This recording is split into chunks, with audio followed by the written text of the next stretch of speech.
ఒకరోజు గొప్ప ఋషి విశ్వామిత్రుడు అయోధ్యలోని దశరథరాజు రాజభవనానికి వచ్చాడు.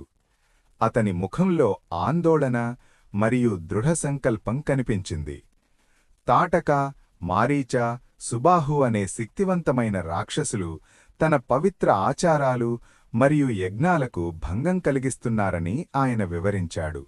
వారి కారణంగా ఋషులు తమ ప్రార్థనలను పూర్తి చేయలేకపోయారు. యజ్ఞాన్ని రక్షించడానికి యువరాజు రాముడిని పంపమని విశ్వామిత్ర మహర్షి దశరథుడిని కోరాడు. మొదట రాజు భయపడ్డాడు.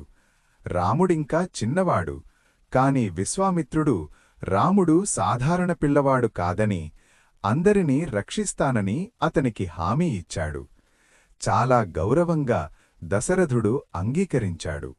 రాముడు విశ్వామిత్రుడితో వెళ్ళాడు మరియు లక్ష్మణుడు అతనిని నమ్మకంగా అనుసరించాడు. వారి ప్రయాణంలో విశ్వామిత్రుడు రాముడికి శక్తివంతమైన దివ్య ఆయుధాలు మరియు రహస్య మంత్రాలను బోధించాడు. వారు అడవికి చేరుకున్నప్పుడు తాటక అనే భయంకరమైన రాక్షసి వారిపై దాడి చేసింది. ధైర్యం మరియు జ్ఞానంతో రాముడు తాటకను ఓడించి అడవిని భయం నుండి విడిపించాడు. తరువాత మారీచుడు మరియు సుబాహు అనే రాక్షసులు యజ్ఞాన్ని నాశనం చేయడానికి ప్రయత్నించినప్పుడు రాముడు ఆ ఆచారాన్ని రక్షించాడు. అతను సుబాహును ఓడించి శక్తివంతమైన ఆయుధాన్ని ఉపయోగించి మారీచుడిని దూరంగా పంపాడు. యాగం ప్రశాంతంగా పూర్తయింది.